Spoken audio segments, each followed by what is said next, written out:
Hey guys, this is Mark with AdultAspergersChat.com and today I want to talk to the guys on the autism spectrum who are married. You don't have permission to relax in the marriage. You don't have permission to relax in the marriage. We might be thinking, what the hell do you mean, Mark? Well,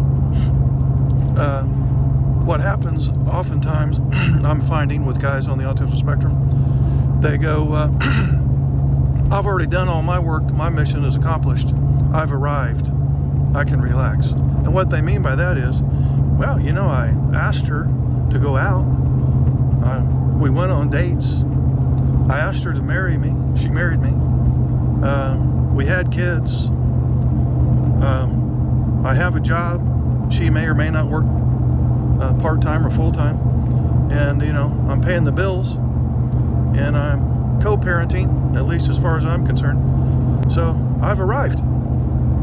I can rest. You can't. I got news for you. The marriage doesn't have a destination that you land on and it's over. You know, if you were going to San Francisco from New York, you would have an ending destination, right? You would drive there, you would find your hotel, you would park in the parking spot, and you'd get out of the car and go into your hotel room and lay down. You're done, right? A marriage doesn't work like that. There is no arrival. You're always growing, you're always learning, you're always creating, you're always nurturing one another. She is your soulmate. She is your life companion. She is your co-team player on a team of two. And there's ongoing growth and improvement that is supposed to happen. And so if you have the thought that there's no more work to be done and all the work is over and all you have to do is just maintain the status quo of get up and go to work and then come home and relax with your special interest or whatever, then that's why you're experiencing a lot of grief with your NT wife, because she's not ready to just, you know, okay, well, we're done growing in this relationship, so we can just chill out.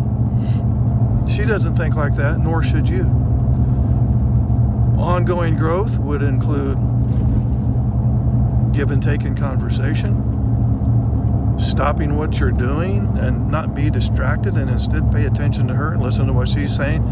Give her some love, compassion, gratitude, validation, nurturing, physical affection, sex. So it's not just enough to do for her. And I know that's how a lot of you guys show your love. Seriously. A lot of you guys show your love by doing for her. And many of you do a wonderful job with that.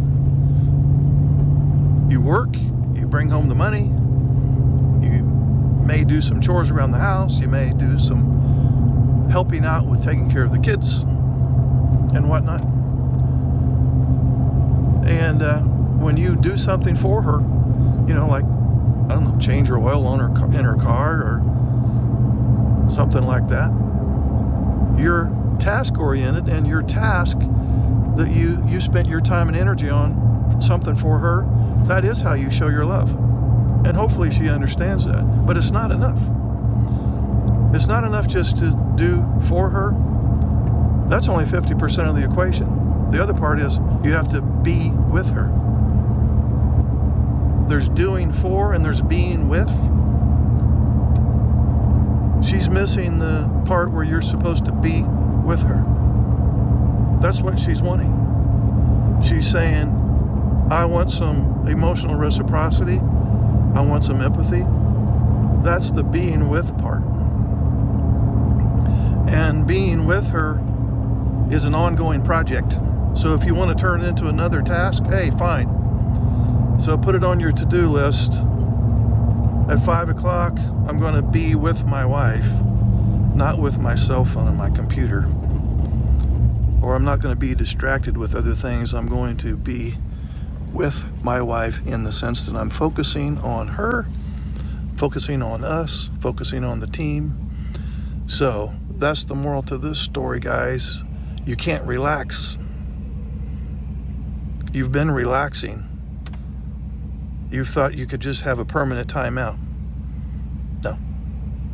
The relationship is ongoing, and there's always work to be done. The marriage goes through, well, there's different stages depending on what author or what book you're going to read, but there's approximately 5 stages that every marriage goes through, growth stages that they're supposed to go through. So it's a foreign topic, not to the guys in here at this point, based on what I'm saying now.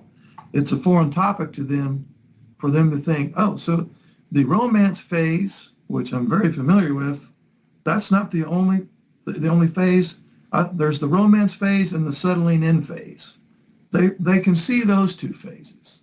We had a romantic phase, and then we had the romantic phase is over phase. No, there's about 4 or 5 other stages of growth in the marriage beyond that span the entire lifetime. So that's an odd concept for them. She knows we're always going to be, this marriage is always going to be a work in progress. We never arrive. The ASD husband goes, oh, fuck. So I got to have difficult conversations with you about social and emotional things for the rest of my life. Kinda. It was not in the brochure. They should tell you up front. They should give you a little manual. I am pronounce you man and wife, and here's your manual. Would you like to schedule a paid private coaching session?